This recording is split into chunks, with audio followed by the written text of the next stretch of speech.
nothing else but invade their own privacy every hour of the day. And I do think the use of the children is quite reprehensible. And Harry introducing his children to England. It ain't going to be like that. And there's a long way to go before...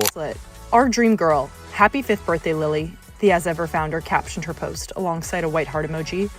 Lilibet Diana Mountbatten Windsor, more specifically her name, is already making headlines. With conflict... But the monarch and King Charles has only met Lily once, who is named after Queen Elizabeth's childhood nickname, seemingly against her chagrin. I'm not concerned about Harry. Meghan is the focus. With just 7 words on live TV, the entire studio fell quiet, and the clips spread across the internet within minutes. But almost nobody watching knew what was really happening. Tom Bower was not just going after Meghan. His investigation had moved into much more personal territory, reaching a young girl named Lilibet, and a web of unanswered questions linked to her, from California to Buckingham Palace. What Bower uncovered was not rumor or tabloid noise. It was a carefully sourced trail of facts that could make the Oprah interview seem minor by comparison. More than 30 years since the media baron Robert Maxwell fell to his death off the back of his yacht, Lady Ghislaine. It's known for his unauthorized biographies, including the recently re-released publication about one of Britain's most controversial. And according to people close to the matter, that is basically what happened. By the time this video ends, you'll understand why those closest to the story have never tried to deny it. Their silence says a lot. But to understand what happened with the Sussexes, you first need to understand what usually happens when Tom Bower starts investigating someone. The important part is not just what he says, it is what happens next. Robert Maxwell was once one of the most powerful men in media. He had more than money. He had an entire system working for him. He controlled publishing businesses and had direct access to political power. When Bower started looking into him, Maxwell did not ignore it. He hit back in the way powerful men often do, by targeting the reporter himself. He bought the publishing company that was about to release Bower's book. He had phone records obtained. He sent lawyers in like an attack force. Maxwell died in 1991 after vanishing from his yacht in circumstances that were never fully cleared up. Soon after, his business empire fell apart. Pension funds were drained, and hundreds of thousands of ordinary workers were left with nothing. In the end, every step he took against Bower only helped bring the truth out faster instead of burying it. Richard Branson chose a different response. He went to court. He, Von Bower, has made a career out of constructing ever more elaborate theories about people he does not know. Bower had written about the gap between Branson's smooth public image and the more complicated reality behind it. Branson used every advantage he had, including lawyers, money, and strong support from the British press, to take Bower to court. He lost. He had to pay damages. And the reporting that followed became even more damaging because it now came with a lasting court record attached to his name. Conrad Black was even more powerful. He did not just own newspapers. He owned major papers across 2 continents. He had connections to prime ministers and presidents. He carried himself like the usual rules did not apply to him. Bower laid out the fraud clearly. One source, one document, and one step at a time. Black was convicted and sent to prison. The newspaper empire he had spent years building was sold to help cover his debts. The pattern is hard to miss. It is not subtle, and it is not random. Each person Bower investigated had more money, stronger legal support, better public relations teams, and more powerful connections than the last. Every one of them believed they could bury the story. Every one of them tried. Every one of them failed. And each time, their pushback only made the story bigger. The lawsuits, the threats, and the pressure tactics all ended up becoming part of the larger case. What Bower understood, and what his targets often realized too late, is that this kind of investigation does not work like tabloid gossip. A tabloid story might be silenced with pressure or payoff. I said in 2 words, desperation and failure. Meghan is someone who is desperate for fame. She's desperate. Harry holds Lily in his arms as he and Meghan beam at her, with the As Ever founder resting her hand on her husband's shoulder. It does not get buried under a bigger headline. Bower's work is built over years through checked testimony, written records, and sources that become even stronger when someone tries to fight back. Every challenge only adds more to the record.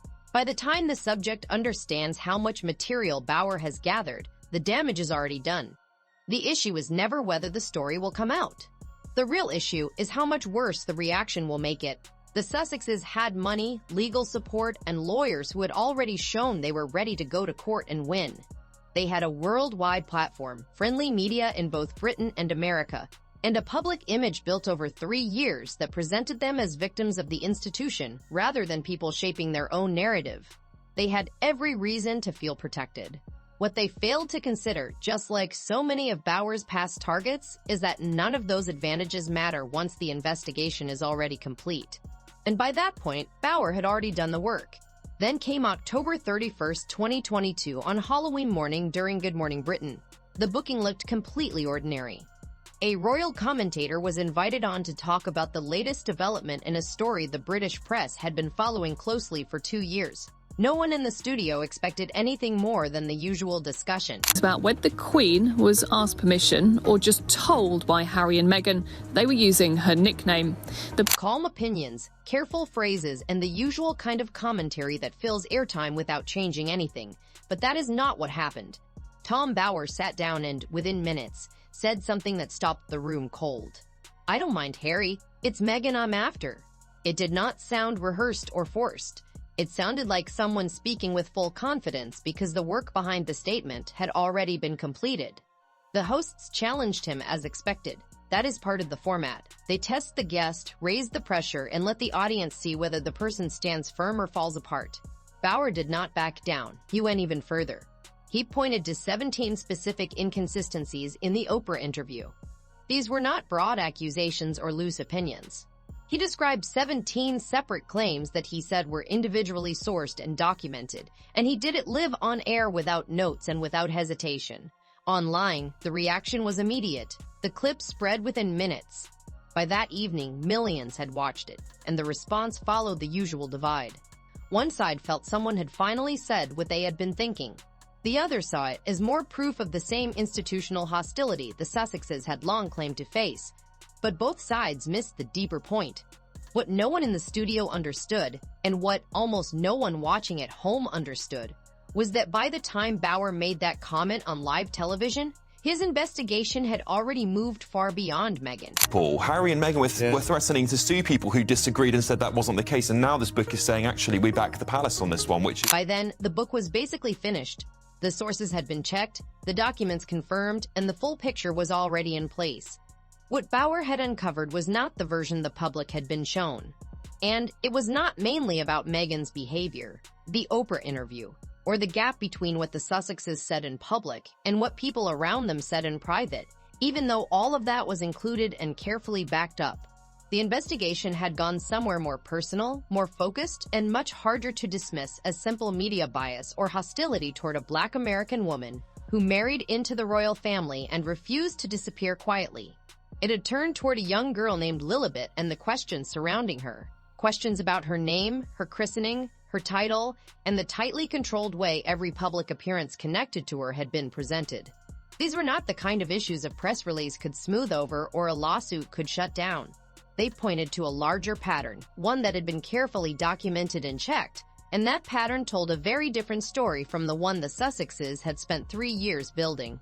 Bauer understood something that morning that many of his critics did not. He was not there to win an argument on television. Respondent said on the radio today. The Queen was not asked. The palace source is absolutely adamant. It never ends. Even 100th birthday, they still got to come forward and never have the decency or wherewithal to be like... He was not there to swap opinions or chase attention online. He was there because when you have spent that much time building a case that strong, you do not keep it hidden. You signal that it is coming, then watch the reaction. And in this case, the reaction was silence. No legal action, no public denial, no warning letter, no carefully prepared response from a team that had already proved in British court that it knew how to fight and win. Just silence. And inside that silence was Bauer's real focus. Not a person, not a public image, not the media machine, a name. That is where the story began. Some names belong to the public. They appear in headlines, get repeated on television, and are used by people who feel closer than they really are. But some names are deeply private. Lilibet was one of those.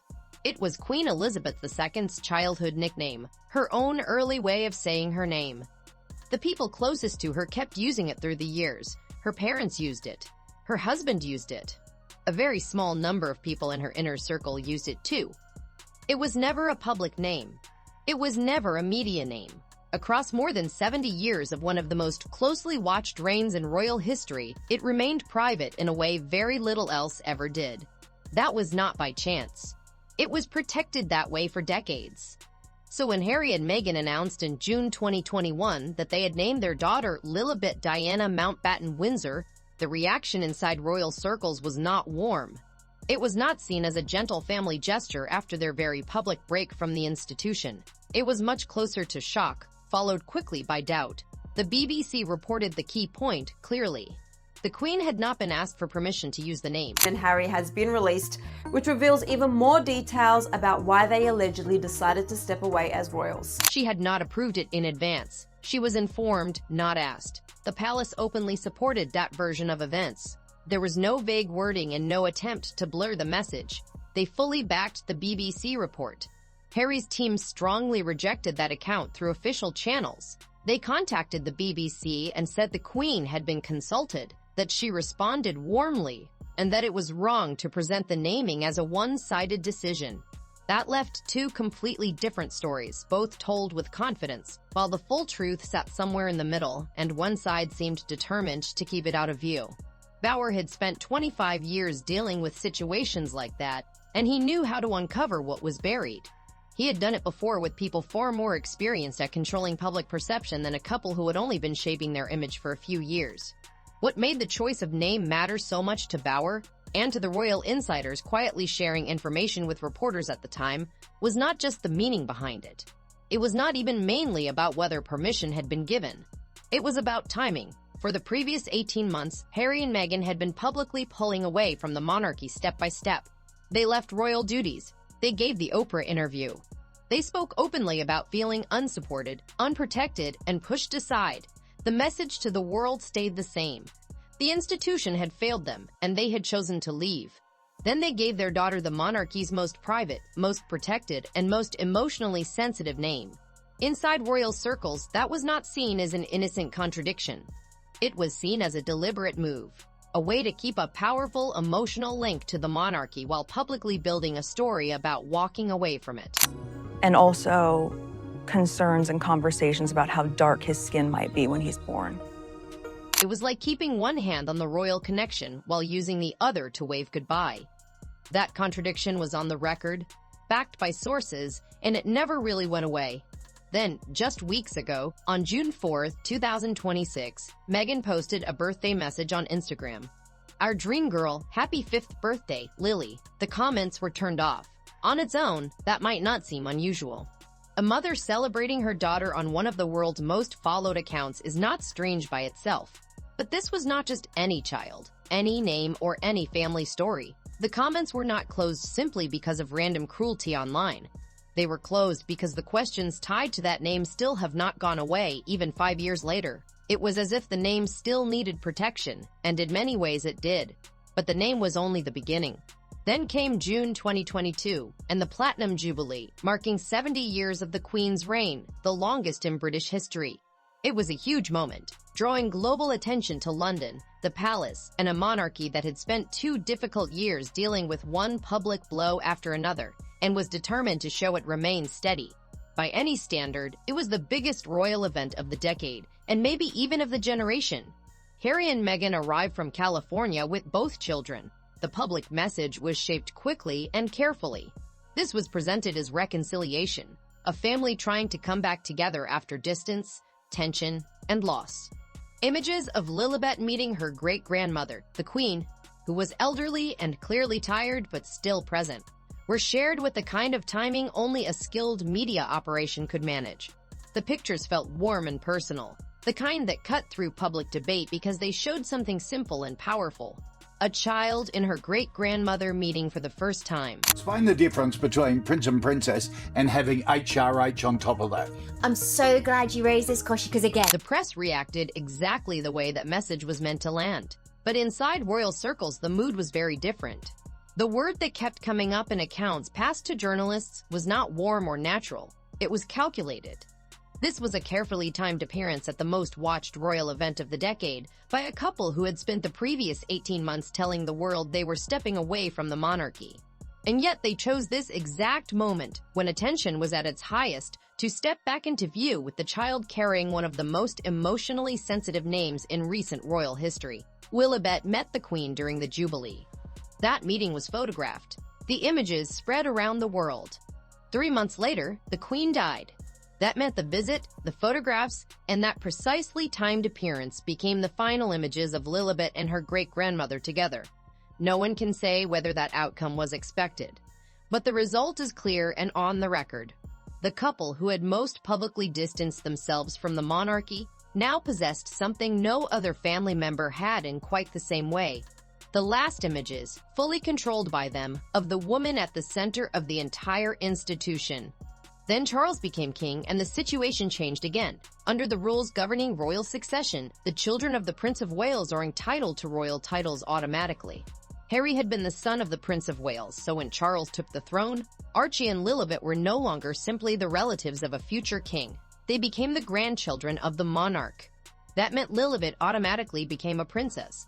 There was no need to ask, negotiate, or campaign in public. Yeah, the invitations were sent out, but if the palace knows nothing about it, obviously they didn't get it. His or her Royal Highness status, but they will be Prince and Princess. When the line of succession shifted following This was the same couple who had taken the issue of Archie's title to a global audience and, in the Oprah interview, connected it to racism within the institution and a failure to protect a mixed-race child in the same way others were protected. Then they had a daughter who became a princess automatically by birth. The question was never whether they would accept that title. The real question was how they would present it. What royal insiders noticed, and what Bauer recorded, was the contrast between how loudly the complaint had been made and how quietly the outcome was accepted. The push for royal recognition had been public, emotional, and broadcast around the world. But when that recognition arrived on its own, with no battle and no effort required, it was accepted almost without a word. There was no statement addressing the contradiction. No reflection on what the title meant after everything they had said about the institution that granted it. There was only quiet acceptance. Smooth, simple, and largely unexplained. The pattern looked familiar. It was the same pattern seen with the name and with the Jubilee visit. Keep the royal link when it adds value. Keep distance when responsibility comes with it. Accept what the institution gives, while continuing to criticize the institution itself. It was one of the clearest examples of that approach so far, and people were noticing. Then came the christening, and the contradiction became even harder to miss. Lilibet Diana Mountbatten Windsor was christened in California. No senior royals were there. The Archbishop of Canterbury was not there. There was no historic chapel, no old royal tradition, no British press waiting outside palace gates, no ceremony tied to the institution. It was a private event in a private place, far removed from everything her name was meant to symbolize. Taken on its own, as a personal choice by two parents marking an important moment in their daughter's life, there would be nothing unusual about it. by issuing letters patent to give his grandchildren Archie and Lily the Prince and Princess titles. However, Private christenings are not unusual. Families make personal choices all the time, and no one is required to turn intimate moments into public events. Arguing that they would be exactly the kind of pressure the Sussexes had spent years pushing back against, often for understandable reasons. But this did not stand on its own. It never did, and that is exactly why it mattered. Go back to March 2021, back to the Oprah interview, back to the moment that stopped conversations in homes around the world. Before Archie was born, there had been discussions within the royal family about his title and whether he would receive one. And within that account, delivered carefully and clearly, was the suggestion that race had played a part, that the institution had looked at the child of a mixed-race mother and, at some level, decided not to offer the same level of royal recognition. That claim spread worldwide within hours. It became the most talked-about part of an interview that had already drawn huge global attention. It changed the entire public understanding of why Harry and Meghan had left. It was no longer framed simply as a personal break or a reaction to press pressure. It was presented as an act of protection, a family stepping away from an institution that had privately shown their child would be treated differently. The world heard that message, and the world reacted to it. and Harry and Meghan knew exactly what they were doing when they said it. They were not speaking casually. The Oprah interview was not random or unplanned. It was a carefully prepared and professionally managed communication effort, and it landed exactly where it was meant to. Now place that beside the christening. This was the same couple who had taken the issue of their child's royal title, which was an institutional and procedural matter, and turned it into a global discussion about race, belonging, and what it means for an institution to protect the people inside it. Nobody ever asked them, do you regret having lied to Oprah Winfrey? Do you regret having lied on Netflix? Stay in a royal palace provided by the king himself. We've got the legendary Tom. They chose to christen their daughter quietly in California, with no visible link to the royal institution at all. There was no royal chapel, no senior family members, no role for the Church of England, even though by then she was a princess by birth. It was kept private, personal, and low-key. Bauer did not present this as a moral failure. That is not his style, and that is not what made it matter. What made it matter was what it seemed to show about the thinking behind nearly every major Sussex decision after they left royal life. The pattern stayed the same. When royal status helped them, whether through titles, attention, public image, or emotional weight, it was embraced and highlighted. But when that same connection came with duty, closeness, or involvement on the institution's terms, it was quietly stepped away from without addressing the contradiction. The christening was not simply a case of saying one thing and doing another. It pointed to something more specific. It suggested a steady way of operating, one that treated the monarchy not as something you fully belong to or fully leave behind, but as something to use when helpful and keep at a distance when the price of closeness was too high. Bauer saw that as the center of his case.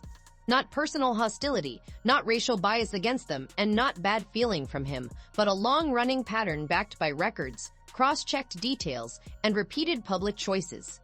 In that wider context, the christening was not just a private family event. It became, in his view, one of the clearest pieces of evidence. And when his findings became public, Harry and Meghan's response spoke for itself. Of destroying the British royal family, and that's what makes her so interesting to us. We say that some silence is not really silence at all. It carries meaning. It sends a clear message to anyone paying attention. In the weeks after Bauer's findings became public, that kind of silence settled around everything linked to the Sussexes, and it said more than any official response could have. To be exact, they had every chance to respond. They received advance copies of the material, which is standard practice. Publishers do this to give the people involved time to point out factual mistakes before a book is released. That means Harry, Meghan, and their legal team had weeks to go through Bauer's work. They had time to challenge errors, build a counter-argument, speak with lawyers, seek an injunction, or release a carefully written statement before the story reached the public. They had done all of that before, and that is a matter of record.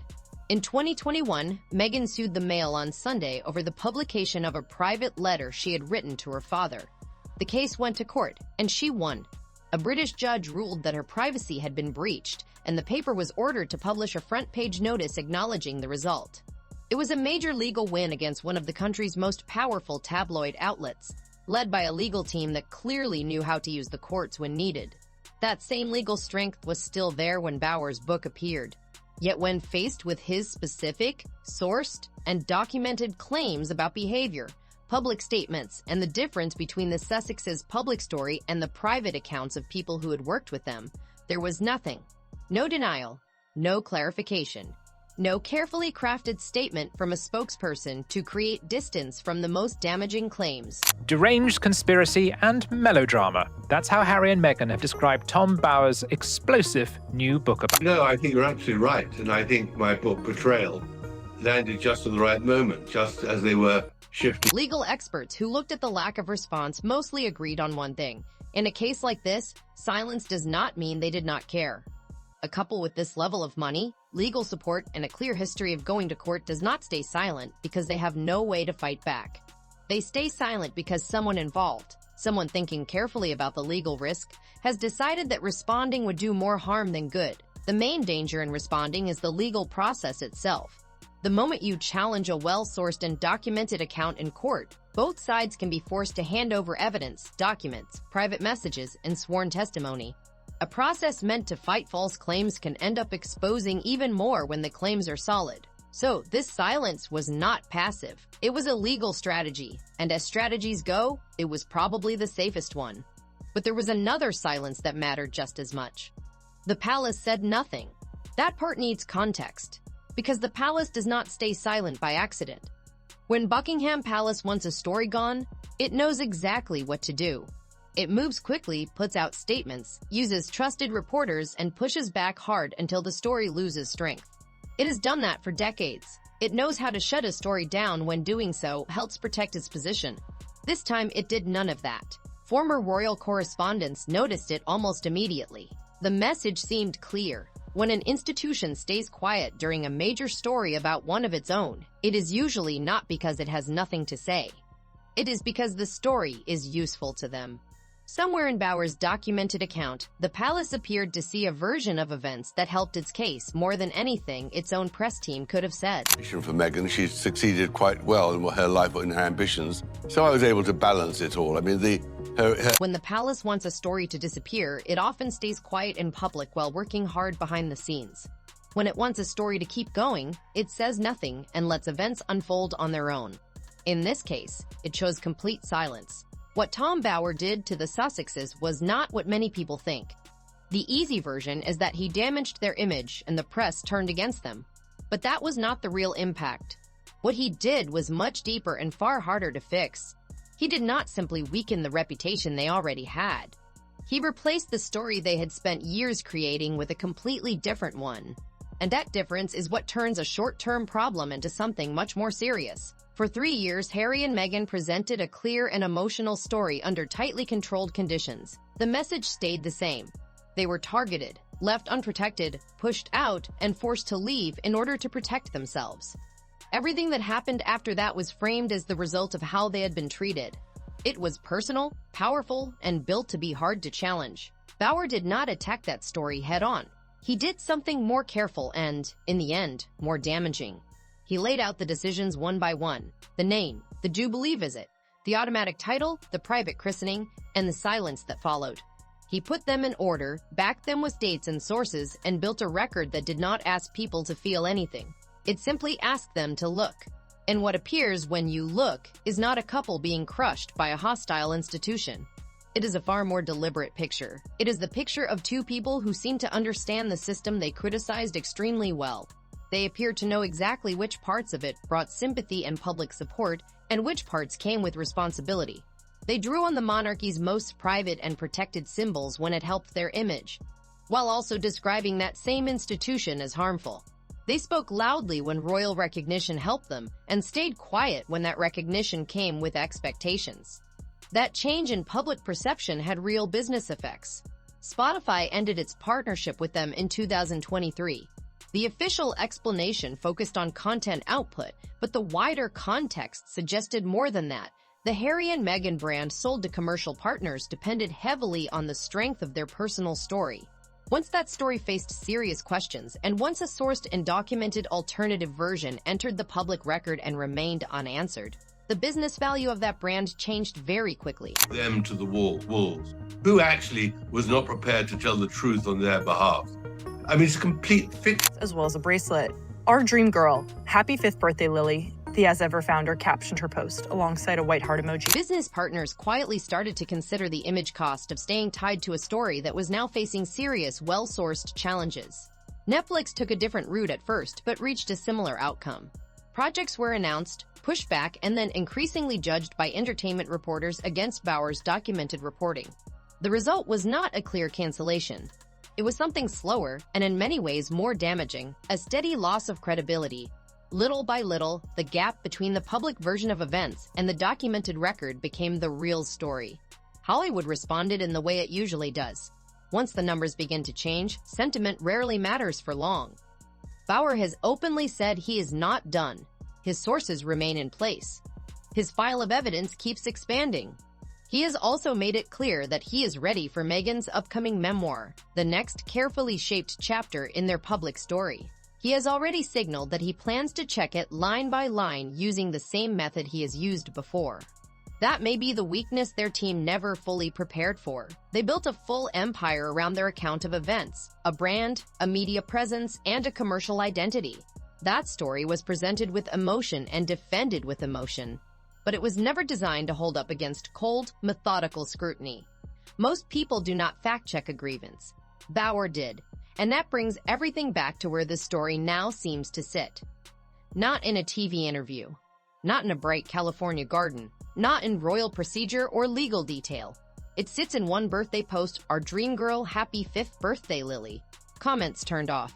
One of the most followed accounts in the world marking a child's birthday while shutting down public discussion. Because the questions linked to that name, the ones Bauer raised and backed with documented reporting across hundreds of pages, still have not been answered. They have only been handled quietly, with the comments closed. Bauer has built his career on one belief: the people who seem the most protected are often the least ready for serious scrutiny when it finally comes. So far, that belief has served him well. If this video helped connect details the headlines often leave out, leave a comment and share what you think the silence really means. Strategy, control, or something else. If you found this useful, hit like so more people can find the story. Share it with anyone who thinks this chapter is over, because the documented record suggests it is far from finished. Subscribe and turn on notifications because when the next chapter arrives, you will want to be here for it. See you in the next one.